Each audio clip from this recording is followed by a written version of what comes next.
Welcome to The Explainer. Today, we're going to talk about something most of us would rather just, shove under the rug: money mistakes. But what if we could look at them differently? What if those moments we regret could actually become our greatest source of strength? Let's dive in. So let's just start with a really honest question here. Have you ever felt that sinking feeling, that hot knot of shame in your stomach after making a financial blunder? Maybe it was a bad investment, a credit card you maxed out, or that impulse buy you just couldn't afford. Yeah, if any of that sounds familiar, you are in very, very good company. It's a totally universal experience. We tend to tuck these mistakes away, right? We bury them hoping that if we just don't look at them, they'll magically disappear. But they don't, do they? They just kind of hang around in the back of our minds. And that's where we need to start, with the emotional weight of these choices. Because a lot of the time, it's not actually the money that hurts the most, it's the shame that we attach to it. This feeling is just so common. It's like having a personal highlight reel of all your worst financial decisions playing on a loop in your head. And that negative story we tell ourselves, that "I'm just bad with money" story, that can be a really dangerous self-fulfilling prophecy. Okay, but here's the pivot. This is where we make a really crucial mental shift. It's all about changing the lens you use to look at your past, and it all starts with one simple question. Seriously, what if that so-called failure wasn't a brick wall blocking your path, but was actually a signpost pointing you in a new and, frankly, smarter direction? See, every mistake has a little piece of information hidden inside it, a clue about your habits, your triggers, and what you really value.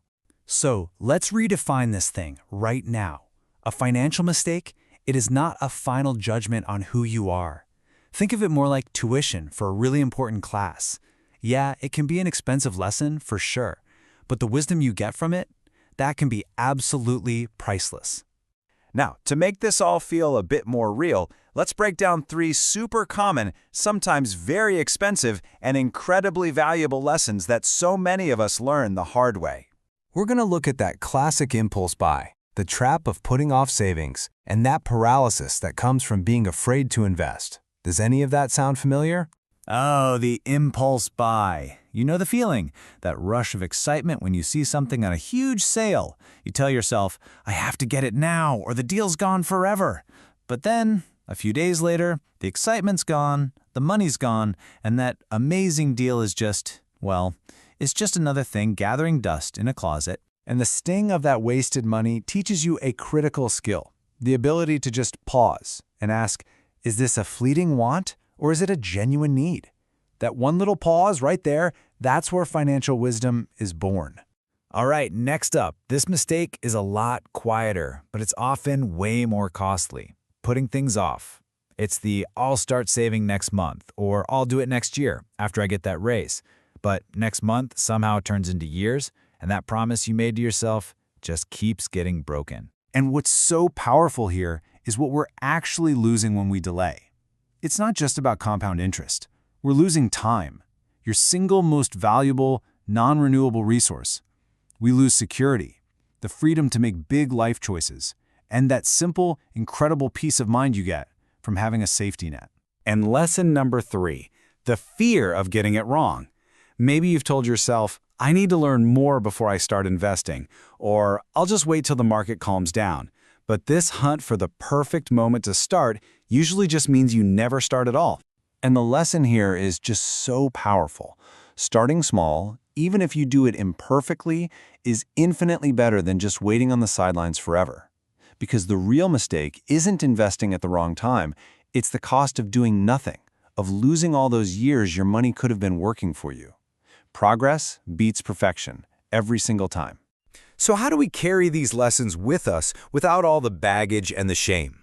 Well, it takes a really powerful shift in how we think about them. It's about turning our scars into tattoos. Let me break this down. Scars are things we try to hide, right? They're reminders of a wound, of a failure. But tattoos are chosen. They tell a story. They become a visible part of who you are. It's not a reminder of failure. It's a permanent reminder of a lesson you learned and the growth that came from it. And looking at your mistakes this way helps fight that awful feeling of isolation that comes with financial shame. The truth is, everybody has these stories. Everybody. The brave part isn't being perfect. It's being willing to own your story and to own your tattoos. So we've reframed the past. We've looked at our mistakes in a new light. But what really matters is the journey forward. This is where it all comes together for you. Because when you strip everything else away, reclaiming your financial story, it's not just a budgeting exercise, it's an act of courage. It's about self-forgiveness, and it's about some serious personal growth. It's about you taking control of your own narrative. I want you to really let this one sink in. The mistake, that was an event. It happened in the past, it's done. Your character, your future, your story, all of that is defined by the very next choice you make. The decision to learn from it, to change, to grow, that's the only thing that matters. So I'm going to leave you with a question to think about. I want you to look back at your own financial journey. Find that one mistake that still stings a little bit. And ask yourself, what was the tattoo it left behind? What did it teach me that I still carry with me today? Just remember this. Your financial mistakes are not the end of your story. They are the essential, powerful, and totally necessary beginning of a stronger, wiser, and better version of you.